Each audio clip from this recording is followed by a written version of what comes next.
عبداللہ بن عمر رضی اللہ عنہ کہتے ہیں کہ ایک سفر میں رسول اللہ صلی اللہ علیہ وسلم ہم سے پیچھے رہ گئے۔ پھر آپ ہمارے قریب پہنچے تو عصر کی نماز کا وقت ہو چکا تھا یا تنگ ہو گیا تھا اور ہم وضو کر رہے تھے۔ ہم اپنے پیروں پر پانی کا ہاتھ پھیرنے لگے تو آپ نے بلند آواز سے فرمایا کہ آگ کے عذاب سے ان ایڑیوں کی جو خشک رہ جائیں خرابی ہے۔ یہ 2 مرتبہ فرمایا یا 3 مرتبہ؟ صحیح بخاری حدیث نمبر 96۔ نبی کریم صلی اللہ علیہ وسلم نے فرمایا کہ جس سے حساب لیا گیا اسے عذاب کیا جائے گا۔ حضرت عائشہ رضی اللہ تعالی عنہا فرماتی ہیں کہ یہ سن کر میں نے کہا کہ کیا اللہ نے یہ نہیں فرمایا کہ عنقریب اس سے آسان حساب لیا جائے گا؟ رسول اللہ صلی اللہ علیہ وسلم نے فرمایا کہ یہ صرف اللہ کے دربار میں پیشی کا ذکر ہے، لیکن جس کے حساب میں جانچ پڑتال کی گئی سمجھو وہ غارت ہو گیا۔ صحیح بخاری حدیث نمبر 103۔ رسول اللہ صلی اللہ علیہ وسلم ایک دفعہ مدینے یا مکے کے ایک باغ میں تشریف لے گئے۔ وہاں آپ نے 2 شخصوں کی آواز سنی جنہیں ان کی قبروں میں عذاب کیا جا رہا تھا۔ آپ صلی اللہ علیہ وسلم نے فرمایا کہ ان پر عذاب ہو رہا ہے اور کسی بہت بڑے گناہ کی وجہ سے نہیں۔ پھر آپ صلی اللہ علیہ وسلم نے فرمایا بات یہ ہے کہ ایک شخص ان میں سے پیشاب کے چھینٹوں سے بچنے کا اہتمام نہیں کرتا تھا اور دوسرا شخص چغل خوری کیا کرتا تھا۔ پھر آپ صلی اللہ علیہ وسلم نے کھجور کی ایک ڈالی منگوائی اور اس کو توڑ کر 2 ٹکڑے کیا اور ان میں سے ایک ایک ٹکڑا ہر ایک کی قبر پر رکھ دیا۔ لوگوں نے آپ صلی اللہ علیہ وسلم سے پوچھا کہ یا رسول اللہ یہ آپ نے کیوں کیا؟ آپ نے فرمایا اس لیے کہ جب تک یہ ڈالیاں خشک نہ ہوں شاید اس وقت تک ان پر عذاب کم ہو جائے۔ صحیح بخاری حدیث نمبر 216۔ رسول اللہ صلی اللہ علیہ وسلم نے فرمایا کہ جب تم اپنے بستر پر لیٹنے آؤ تو اس طرح وضو کرو جس طرح نماز کے لیے کرتے ہو۔ پھر داہنی کروٹ پر لیٹ کر یوں کہو اے اللہ میں نے اپنا چہرہ تیری طرف جھکا دیا، اپنا معاملہ تیرے ہی سپرد کر دیا، میں نے تیرے ثواب کی توقع اور تیرے عذاب کے ڈر سے تجھے ہی پشت پناہ بنا لیا، تیرے سوا کہیں پناہ اور نجات کی جگہ نہیں۔ اے اللہ جو کتاب تو نے نازل کی میں اس پر ایمان لایا، جو نبی تو نے بھیجا میں اس پر ایمان لایا۔ تو اگر اس حالت میں اسی رات مر گیا تو فطرت پر مرے گا، اور اس دعا کو سب باتوں کے آخر میں پڑھ۔ حضرت برا کہتے ہیں کہ میں نے رسول اللہ صلی اللہ علیہ وسلم کے سامنے اس دعا کو دوبارہ پڑھا۔ جب آمنت بکتابک الذی انزلت پر پہنچا تو میں نے ورسولک کا لفظ کہہ دیا۔ آپ نے فرمایا نہیں، یوں کہو ونبیک الذی ارسلت۔ صحیح بخاری حدیث نمبر 247۔ عبداللہ بن عمر رضی اللہ تعالی عنہ سے روایت ہے کہ رسول اللہ صلی اللہ علیہ وسلم نے فرمایا ان عذاب والوں کے آثار سے اگر تمہارا گزر ہو تو روتے ہوئے گزرو، اگر تم اس موقع پر رو نہ سکو تو ان سے گزرو ہی نہیں، ایسا نہ ہو کہ تم پر بھی ان کا سا عذاب آ جائے۔ صحیح بخاری حدیث نمبر 433۔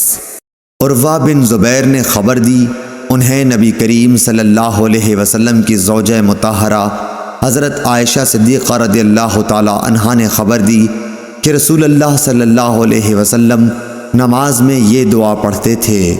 ترجمہ: اے اللہ قبر کے عذاب سے میں تیری پناہ مانگتا ہوں، زندگی کے اور موت کے فتنوں سے تیری پناہ مانگتا ہوں، دجال کے فتنے سے تیری پناہ مانگتا ہوں، اور اے اللہ میں تیری پناہ مانگتا ہوں گناہوں سے اور قرض سے۔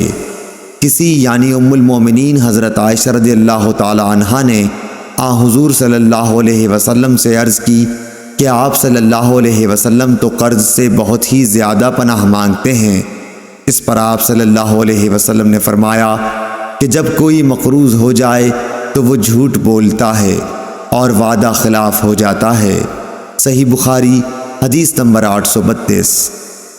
عبداللہ بن مسلمہ قانبی نے بیان کیا، ان سے امام مالک رحمۃ اللہ علیہ نے، ان سے یحییٰ بن سعید نے، ان سے عمرہ بنت عبد الرحمن نے، اور ان سے نبی کریم صلی اللہ علیہ وسلم کی زوجہ مطہرہ عائشہ رضی اللہ تعالی عنہا نے کہ ایک یہودی عورت ان کے پاس مانگنے کے لیے آئی اور اس نے دعا دی کہ اللہ آپ کو قبر کے عذاب سے بچائے۔ حضرت عائشہ رضی اللہ عنہا نے رسول اللہ صلی اللہ علیہ وسلم سے پوچھا کہ کیا لوگوں کو قبر میں عذاب ہوگا؟ اس پر آپ صلی اللہ علیہ وسلم نے فرمایا، میں اللہ تعالیٰ کی اس سے پناہ مانگتا ہوں۔ صحیح بخاری حدیث نمبر 1049۔ عبداللہ بن عبید اللہ بن ابی ملیکہ نے خبر دی کہ عثمان رضی اللہ عنہ کی ایک صاحبزادی ام عبان کا مکے میں انتقال ہو گیا تھا۔ ہم بھی ان کے جنازے میں حاضر ہوئے۔ عبداللہ بن عمر رضی اللہ عنہ اور عبداللہ بن عباس رضی اللہ عنہ بھی تشریف لائے۔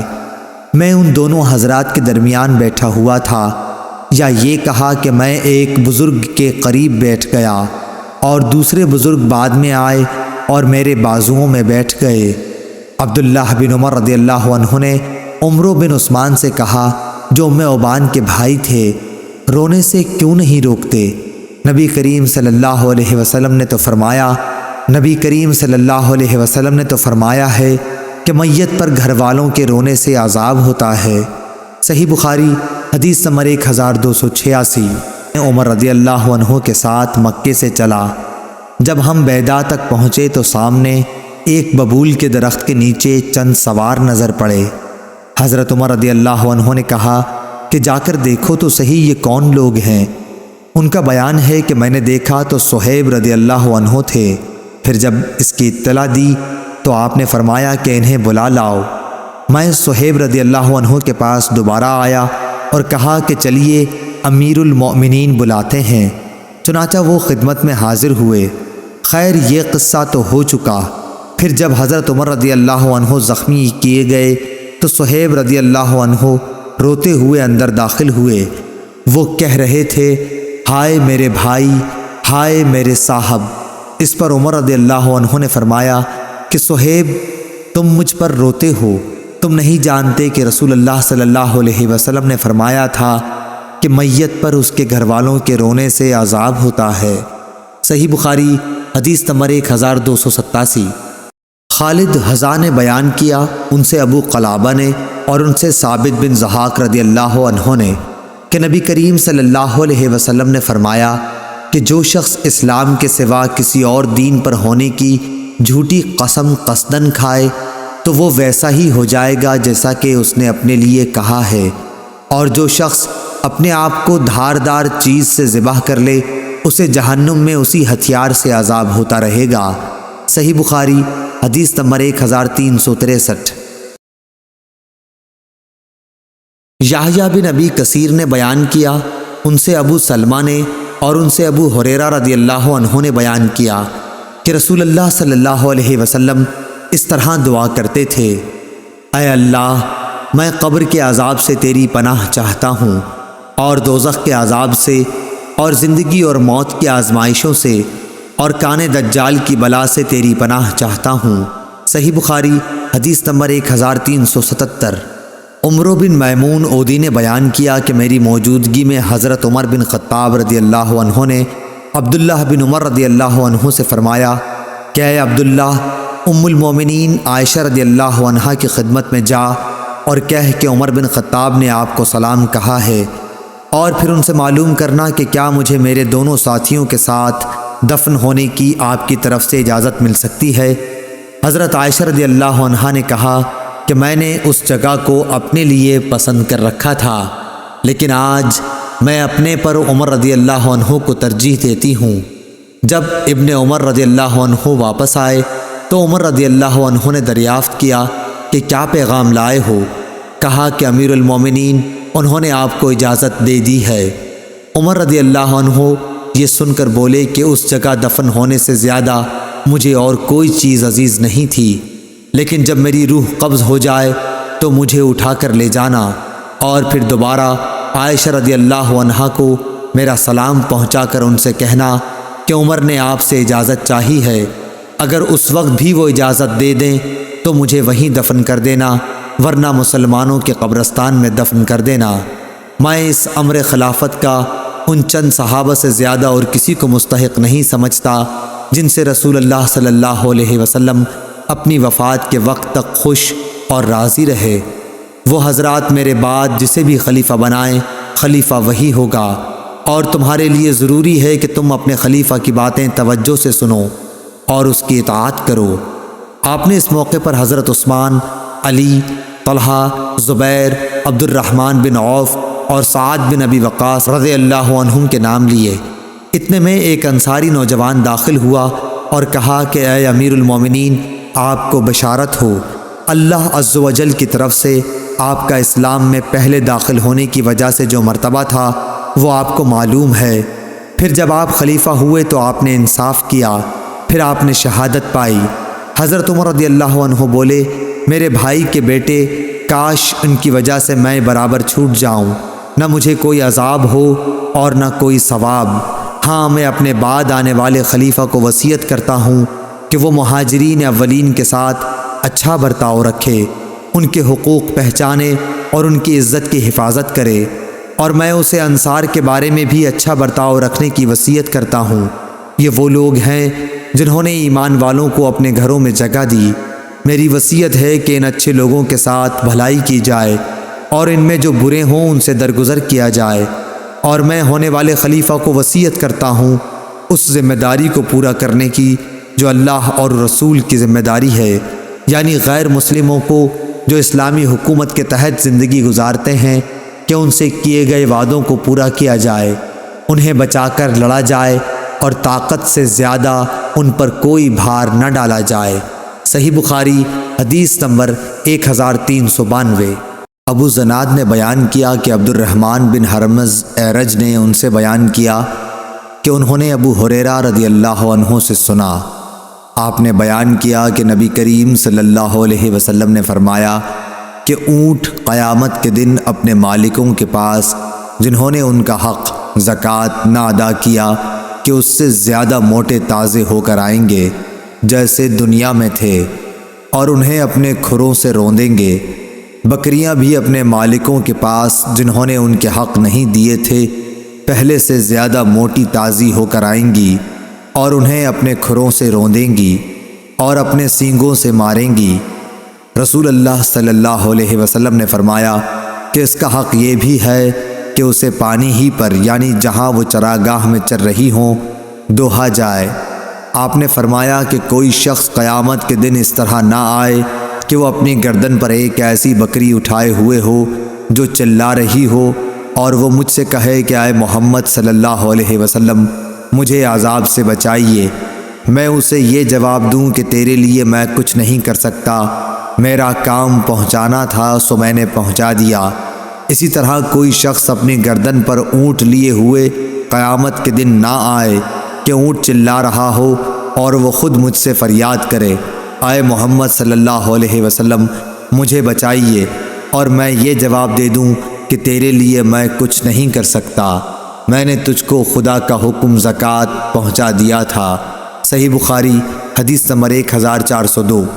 عبداللہ بن مسلمہ قامبی نے بیان کیا، ان سے مالک نے، سمی سے، ان سے ابو صالح نے اور ان سے ابو ہریرہ رضی اللہ عنہ نے بیان کیا کہ نبی کریم صلی اللہ علیہ وسلم نے فرمایا، سفر عذاب کا ایک ٹکڑا ہے، آدمی کو کھانے پینے اور سونے ہر ایک چیز سے روک دیتا ہے، اس لیے جب کوئی اپنی ضرورت پوری کر چکے تو فوراً گھر واپس آ جائے۔ صحیح بخاری حدیث نمبر 1804۔ عوف بن ابی حمید نے خبر دی، انہیں سعید بن ابی حسن نے کہا کہ میں ابن عباس رضی اللہ عنہ کی خدمت میں حاضر تھا کہ ایک شخص ان کے پاس آیا اور کہا کہ اے ابو عباس، میں ان لوگوں میں سے ہوں جن کی روزی اپنے ہاتھ کی صنعت پر موقوف ہے اور میں یہ مورتیں بناتا ہوں۔ ابن عباس رضی اللہ عنہ نے اس پر فرمایا کہ میں تمہیں صرف وہی بات بتلاؤں گا جو میں نے رسول اللہ صلی اللہ علیہ وسلم سے سنی ہے۔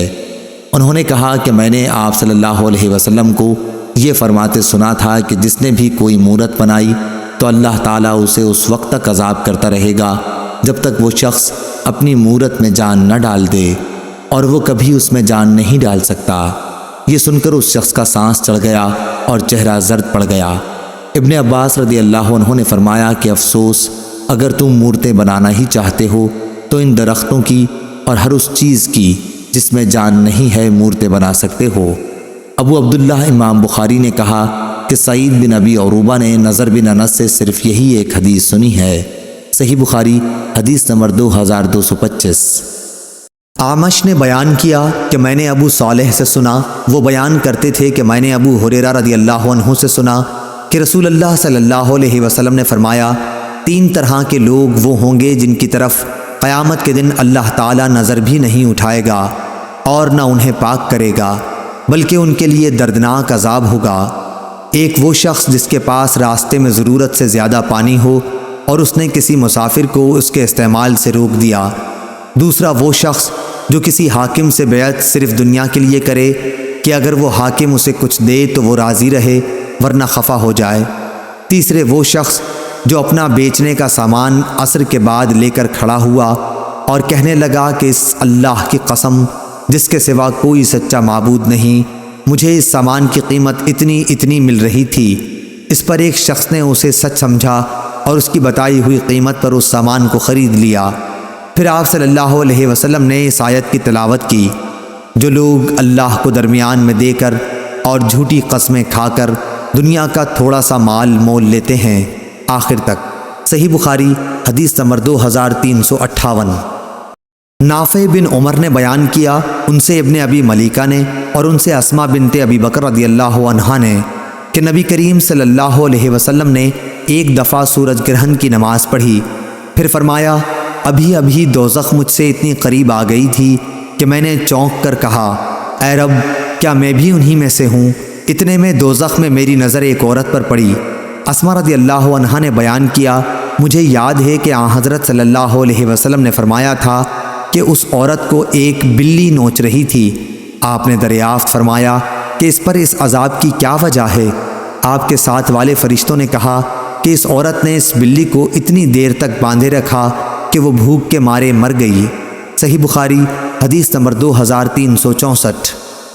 عبد الملک بن عمیر نے بیان کیا، انہوں نے عمرو بن میمون عودی سے سنا، انہوں نے بیان کیا کہ سعد بن ابی وقاص رضی اللہ عنہ اپنے بچوں کو یہ کلمات دعائیہ اس طرح سکھاتے تھے جیسے معلم بچوں کو لکھنا سکھاتا ہے، اور فرماتے تھے کہ نبی کریم صلی اللہ علیہ وسلم نماز کے بعد ان کلمات کے ذریعے اللہ کی پناہ مانگتے تھے۔ دعا کا ترجمہ یہ ہے، اے اللہ، بزدلی سے میں تیری پناہ مانگتا ہوں کہ عمر کے سب سے ذلیل حصے میں پہنچا دیا جاؤں، اور تیری پناہ مانگتا ہوں میں دنیا کے فتنوں سے، اور تیری پناہ مانگتا ہوں قبر کے عذاب سے۔ پھر میں نے یہ حدیث جب مصعب بن سعد سے بیان کی تو انہوں نے بھی اس کی تصدیق کی۔ صحیح بخاری حدیث نمبر 2822۔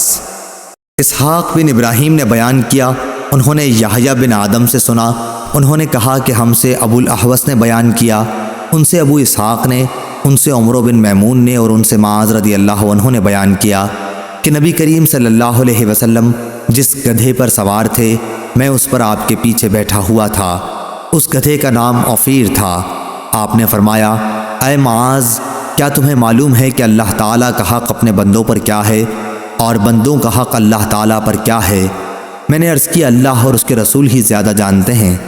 آپ نے فرمایا، اللہ کا حق اپنے بندوں پر یہ ہے کہ وہ اس کی عبادت کریں اور اس کے ساتھ کسی کو شریک نہ ٹھہرائیں، اور بندوں کا حق اللہ تعالیٰ پر یہ ہے کہ جو بندہ اللہ کے ساتھ کسی کو شریک نہ ٹھہراتا ہو اللہ اسے عذاب نہ دے۔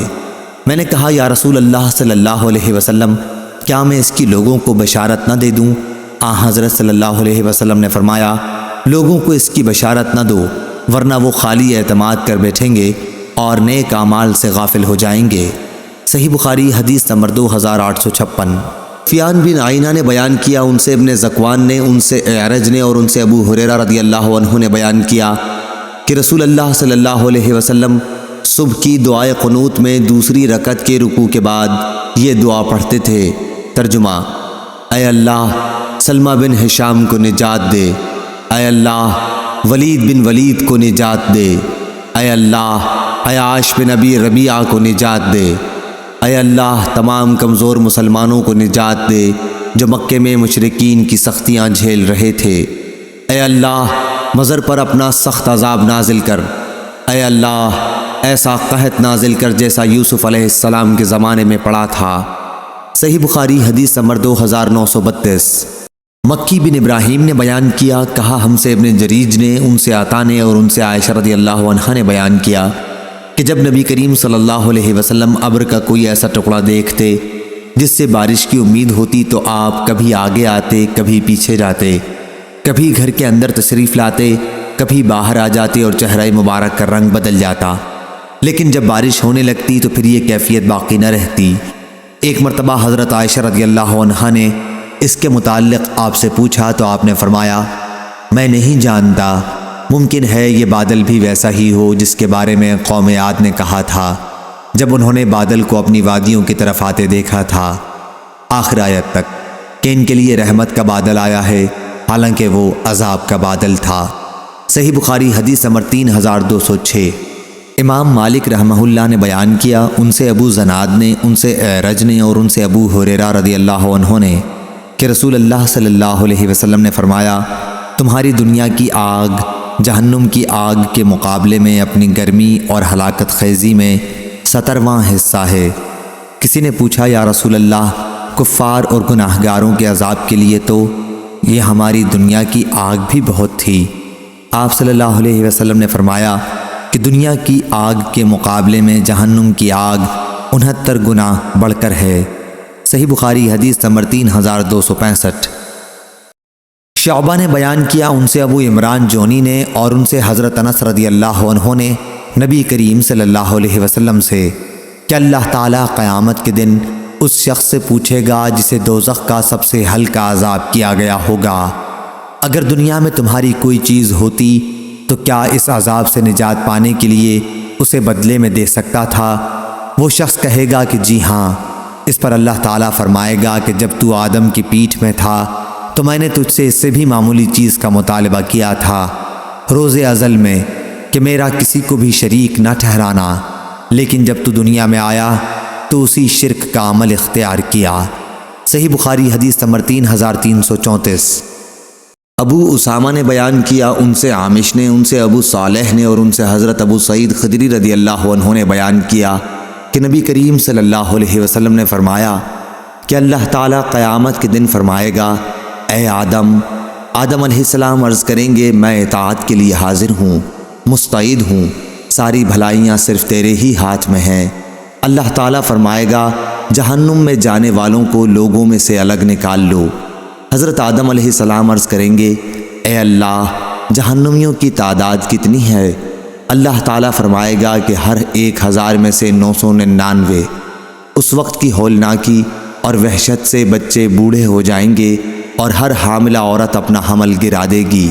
اس وقت تم خوف و دہشت سے لوگوں کو مدہوشی کے عالم میں دیکھو گے، حالانکہ وہ بے ہوش نہ ہوں گے، لیکن اللہ کا عذاب بڑا ہی سخت ہوگا۔ صحابہ رضی اللہ عنہم نے عرض کیا یا رسول اللہ وہ ایک شخص ہم میں سے کون ہوگا؟ حضور صلی اللہ علیہ وسلم نے فرمایا کہ تمہیں بشارت ہو، وہ ایک آدمی تم میں سے ہوگا اور 1000 دوزخی یاجوج ماجوج کی قوم میں سے ہوں گے۔ پھر حضور صلی اللہ علیہ وسلم نے فرمایا اس ذات کی قسم جس کے ہاتھ میں میری جان ہے، مجھے امید ہے کہ تم امت مسلمہ تمام جنت والوں کے 1/3 ہوگے۔ پھر ہم نے اللہ اکبر کہا تو آپ نے فرمایا کہ مجھے امید ہے تم تمام جنت والوں کے آدھے ہوگے۔ پھر ہم نے اللہ اکبر کہا، پھر آپ نے فرمایا کہ محشر میں تم لوگ تمام انسانوں کے مقابلے میں اتنے ہوگے جتنے کسی سفید بیل کے جسم پر ایک سیاہ بال، یا جتنے کسی سیاہ بال کے جسم پر ایک سفید بال ہوتا ہے۔ صحیح بخاری حدیث نمبر 3348۔ سالم بن عبداللہ نے خبر دی اور انہیں ان کے والد عبداللہ رضی اللہ عنہ نے کہ نبی کریم صلی اللہ علیہ وسلم جب مقام حجر سے گزرے تو فرمایا کہ ان لوگوں کی بستی میں جنہوں نے ظلم کیا تھا نہ داخل ہو، لیکن اس صورت میں کہ تم روتے ہوئے ہو، کہیں ایسا نہ ہو کہ تم پر بھی وہی عذاب آ جائے جو ان پر آیا تھا۔ پھر آپ نے اپنی چادر چہرہ مبارک پر ڈال لی، آپ اس وقت کجاوے پر تشریف رکھتے تھے۔ صحیح بخاری حدیث نمبر 3380۔ امام مالک نے بیان کیا ان سے محمد بن منقدر اور عمر بن عبید اللہ کے مولا ابو نضر نے، ان سے عامر بن سعد بن ابی وقاص نے بیان کیا، اور انہوں نے عامر نے اپنے والد سعد بن ابی وقاص رضی اللہ عنہ کو اسامہ بن زید رضی اللہ عنہ سے یہ پوچھتے سنا تھا کہ طاعون کے بارے میں آپ نے آن حضرت صلی اللہ علیہ وسلم سے کیا سنا ہے؟ انہوں نے کہا کہ آن حضرت صلی اللہ علیہ وسلم نے فرمایا، طاعون ایک عذاب ہے جو پہلے بنی اسرائیل کے ایک گروہ پر بھیجا گیا تھا، یا آپ نے یہ فرمایا کہ ایک گزشتہ امت پر بھیجا گیا تھا۔ اس لیے جب کسی جگہ کے متعلق تم سنو کہ وہاں طاعون پھیلا ہوا ہے تو وہاں نہ جاؤ، لیکن اگر کسی ایسی جگہ یہ وبا پھیل جائے جہاں تم پہلے سے موجود ہو تو وہاں سے مت نکلو۔ ابو نضر نے کہا یعنی بھاگنے کے سوا اور کوئی غرض نہ ہو تو مت نکلو۔ صحیح بخاری حدیث نمبر 3473۔ معمر نے خبر دی، انہیں زہری نے، انہیں حمید بن عبید الرحمن نے، اور انہیں ابو ہریرہ رضی اللہ عنہ نے کہ نبی کریم صلی اللہ علیہ وسلم نے فرمایا، ایک شخص بہت گناہ کیا کرتا تھا، جب اس کی موت کا وقت قریب آیا تو اپنے بیٹوں سے اس نے کہا کہ جب میں مر جاؤں تو مجھے جلا ڈالنا، پھر میری ہڈیوں کو پیس کر ہوا میں اڑا دینا۔ اللہ کی قسم، اگر میرے رب نے مجھے پکڑ لیا تو مجھے اتنا سخت عذاب کرے گا جو پہلے کسی کو بھی اس نے نہیں کیا ہوگا۔ جب وہ مر گیا تو اس کی وصیت کے مطابق اس کے ساتھ ایسا ہی کیا گیا۔ اللہ تعالیٰ نے زمین کو حکم فرمایا کہ اگر ایک ذرہ بھی کہیں اس کے جسم کا تیرے پاس ہے تو اسے جمع کر کے لا۔ زمین حکم بجا لائی اور وہ بندہ اپنے رب کے سامنے کھڑا ہوا تھا۔ اللہ تعالیٰ نے دریافت فرمایا، تو نے ایسا کیوں کیا؟ اس نے عرض کیا، اے رب، تیرے ڈر کی وجہ سے۔ آخر اللہ تعالیٰ نے اس کی مغفرت کر دی۔ ابو ہریرہ رضی اللہ عنہ کے سوا دوسرے صحابہ نے اس حدیث میں لفظ خشیتک کے بدلے مخافتک کہا ہے۔ دونوں لفظوں کا مطلب ایک ہی ہے۔ صحیح بخاری حدیث نمبر 3481۔ ایوب نے بیان کیا، ان سے ابن ابی ملیکہ نے اور ان سے مسعود بن مخرمہ نے بیان کیا کہ جب حضرت عمر زخمی کر دیے گئے تو آپ نے بڑی بے چینی کا اظہار کیا۔ اس موقع پر ابن عباس رضی اللہ عنہ نے آپ سے تسلی کے طور پر کہا، کیا اے امیر المومنین، آپ اتنا گھبرا کیوں رہے ہیں؟ آپ رسول اللہ صلی اللہ علیہ وسلم کی صحبت میں رہے اور حضور صلی اللہ علیہ وسلم کی صحبت کا پورا حق ادا کیا، اور پھر جب آپ حضرت صلی اللہ علیہ وسلم سے جدا ہوئے تو حضور صلی اللہ علیہ وسلم آپ سے خوش اور راضی تھے۔ اس کے بعد ابو بکر رضی اللہ عنہ کی صحبت اٹھائی اور ان کی صحبت کا بھی آپ نے پورا حق ادا کر دیا، اور جب جدا ہوئے تو وہ بھی آپ سے راضی اور خوش تھے۔ آخر میں مسلمانوں کی صحبت آپ کو حاصل رہی، ان کی صحبت کا بھی آپ نے پورا حق ادا کیا، اور اگر آپ ان سے جدا ہوئے تو اس میں کوئی شبہ نہیں کہ انہیں بھی آپ اپنے سے خوش اور راضی ہی چھوڑیں گے۔ اس پر عمر رضی اللہ عنہ نے فرمایا، ابن عباس، تم نے جو رسول اللہ صلی اللہ علیہ وسلم کی صحبت کا اور آن حضرت صلی اللہ علیہ وسلم کی رضا و خوشی کا ذکر کیا ہے تو یقیناً یہ صرف اللہ تعالیٰ کا ایک فضل اور احسان ہے جو اس نے مجھ پر کیا ہے۔ اسی طرح جو تم نے ابو بکر رضی اللہ عنہ کی صحبت اور ان کی خوشی کا ذکر کیا ہے تو یہ بھی اللہ تعالیٰ کا مجھ پر فضل و احسان تھا، لیکن جو گھبراہٹ اور پریشانی مجھ پر تم طاری دیکھ رہے ہو وہ تمہاری وجہ سے اور تمہارے ساتھیوں کی فکر کی وجہ سے ہے، اور خدا کی قسم اگر میرے پاس زمین بھر سونا ہوتا تو اللہ تعالیٰ کے عذاب کا سامنا کرنے سے پہلے اس کا فدیہ دے کر اس سے نجات کی کوشش کرتا۔ حماد بن زید نے بیان کیا، ان سے ایوب نے بیان کیا، ان سے ابن ابی ملیکہ نے اور ان سے ابن عباس رضی اللہ عنہ نے کہ میں عمر رضی اللہ عنہ کی خدمت میں حاضر ہوا، پھر آخر تک یہی حدیث بیان کی۔ صحیح بخاری حدیث نمبر 3692۔ عبدالعزیز بن عبداللہ اویسی نے بیان کیا، کہا کہ مجھ سے یوسف بن ماجشون نے بیان کیا، ان سے صالح بن ابراہیم بن عبد الرحمن بن عوف نے، ان سے ان کے والد ابراہیم نے، ان کے دادا حضرت عبد الرحمن بن عوف رضی اللہ عنہ سے، انہوں نے بیان کیا کہ امیہ بن خلف سے ہجرت کے بعد میرا عہد نامہ ہو گیا تھا۔ پھر بدر کی لڑائی کے موقع پر انہوں نے اس کے اور اس کے بیٹے علی کے قتل کا ذکر کیا۔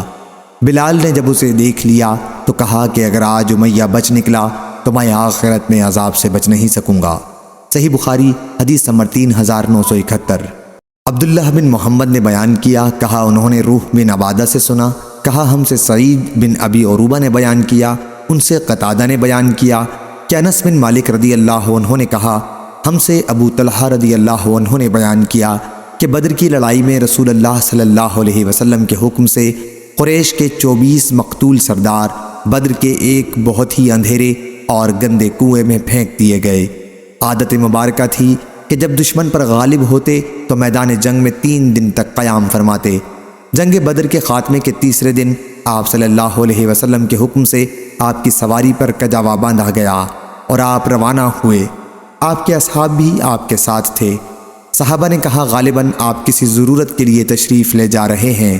آخر آپ اس کنویں کے کنارے آ کر کھڑے ہو گئے اور کفار قریش کے مقتولین سرداروں کے نام ان کے باپ کے نام کے ساتھ لے کر آپ انہیں آواز دینے لگے کہ اے فلاں ابن فلاں، اے فلاں بن فلاں، کیا آج تمہارے لیے یہ بات بہتر نہیں تھی کہ تم نے دنیا میں اللہ اور اس کے رسول کی اطاعت کی ہوتی؟ بے شک ہم سے ہمارے رب نے جو وعدہ کیا تھا وہ ہمیں پوری طرح حاصل ہو گیا۔ تو کیا تمہارے رب کا تمہارے متعلق جو وعدہ عذاب کا تھا وہ بھی تمہیں پوری طرح مل گیا؟ ابو طلحہ رضی اللہ عنہ نے بیان کیا کہ اس پر عمر رضی اللہ عنہ بول پڑے، یا رسول اللہ، آپ ان لاشوں سے کیوں خطاب فرما رہے ہیں جن میں کوئی جان نہیں ہے؟ حضور صلی اللہ علیہ وسلم نے فرمایا، اس ذات کی قسم جس کے ہاتھ میں میری جان ہے، جو کچھ میں کہہ رہا ہوں تم لوگ ان سے زیادہ اسے نہیں سن رہے ہو۔ قتادہ نے بیان کیا کہ اللہ تعالیٰ نے انہیں زندہ کر دیا تھا اس وقت تاکہ حضور صلی اللہ علیہ وسلم انہیں اپنی بات سنا دیں۔ ان کی توبیخ، ذلت، نامرادی اور حسرت و ندامت کے لیے۔ صحیح بخاری حدیث نمبر 3976۔ ابو اسامہ نے بیان کیا ان سے حشام نے ان سے ان کے والد نے بیان کیا کہ حضرت عائشہ رضی اللہ عنہا کے سامنے کسی نے اس کا ذکر کیا کہ حضرت ابن عمر رضی اللہ عنہ نبی کریم صلی اللہ علیہ وسلم کے حوالے سے بیان کرتے ہیں کہ میت کو قبر میں اس کے گھر والوں کے اس پر رونے سے بھی عذاب ہوتا ہے۔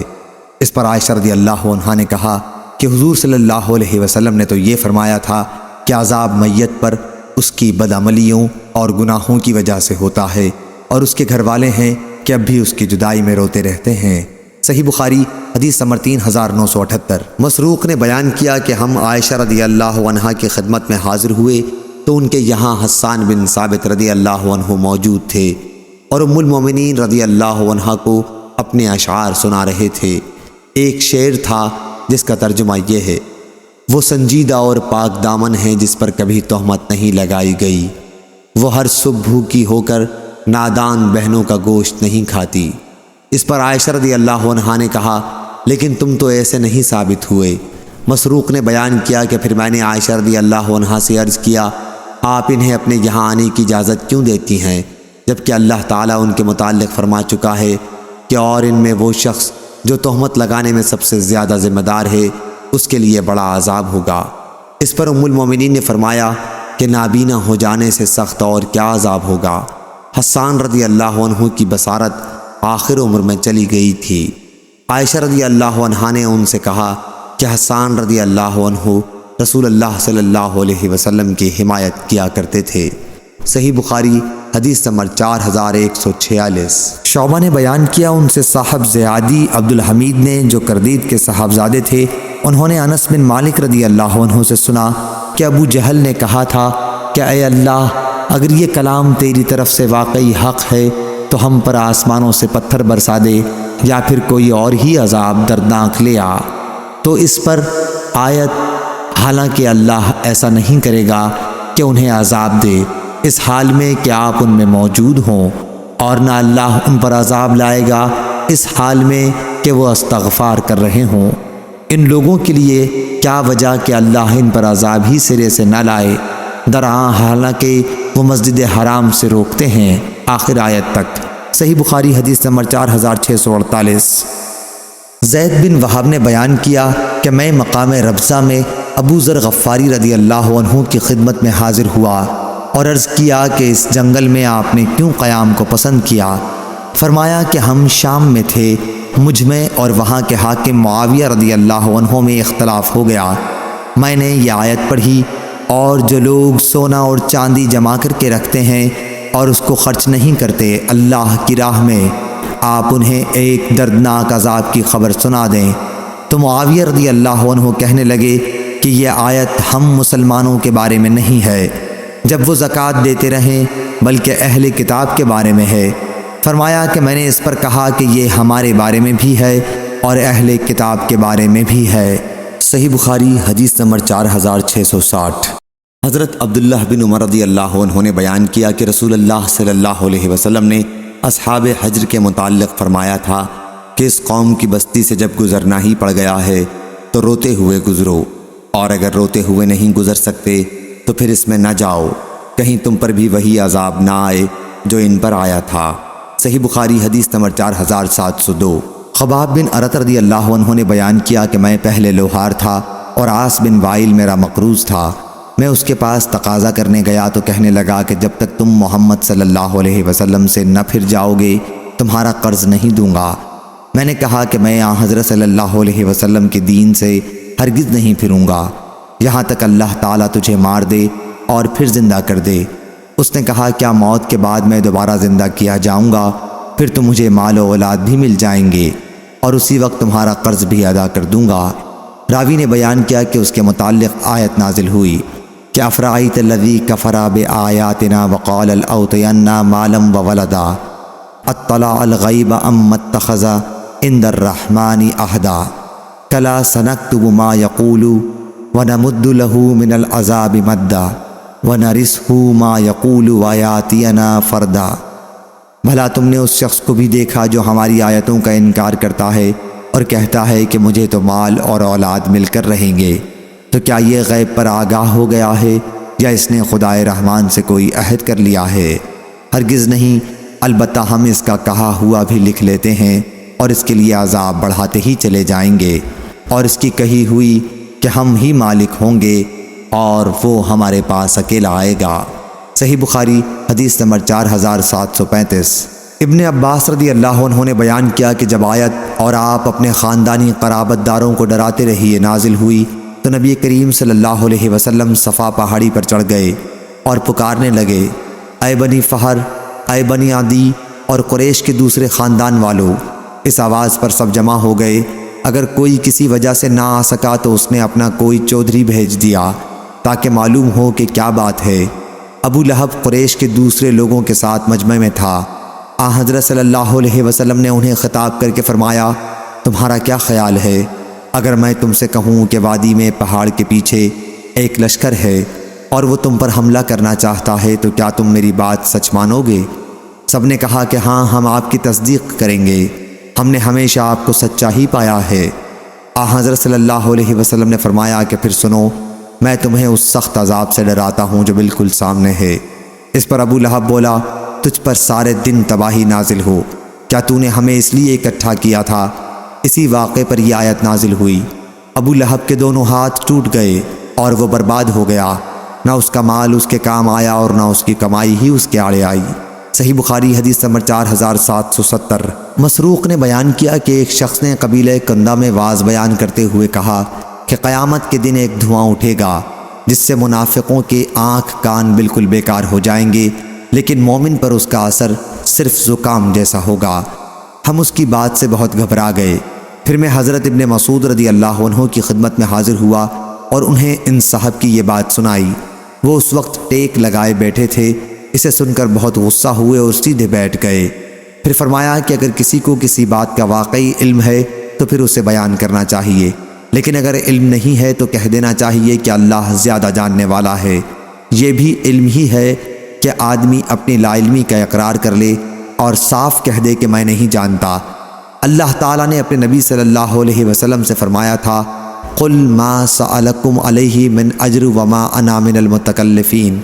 آپ کہہ دیجئے کہ میں اپنی تبلیغ و دعوت پر تم سے کوئی اجر نہیں چاہتا اور نہ میں بناوٹ کرتا ہوں۔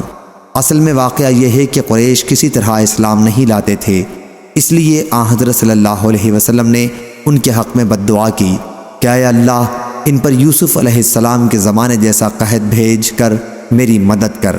پھر ایسا قحط پڑا کہ لوگ تباہ ہو گئے اور مردار اور ہڈیاں کھانے لگے۔ اگر کوئی فضا میں دیکھتا تو فاقے کی وجہ سے اسے دھوئیں جیسا نظر آتا۔ پھر ابو سفیان آئے اور کہا کہ اے محمد صلی اللہ علیہ وسلم، آپ ہمیں صلہ رحمی کا حکم دیتے ہیں لیکن آپ کی قوم تباہ ہو رہی ہے، اللہ سے دعا کیجئے کہ ان کی یہ مصیبت دور ہو۔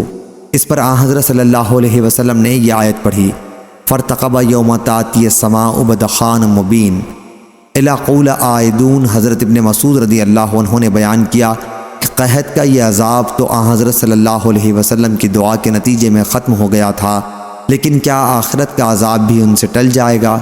چنانچہ قحط ختم ہونے کے بعد پھر وہ کفر سے باز نہ آئے۔ اس کی طرف اشارہ یومن بطشا لبطشا لکبرا میں ہے۔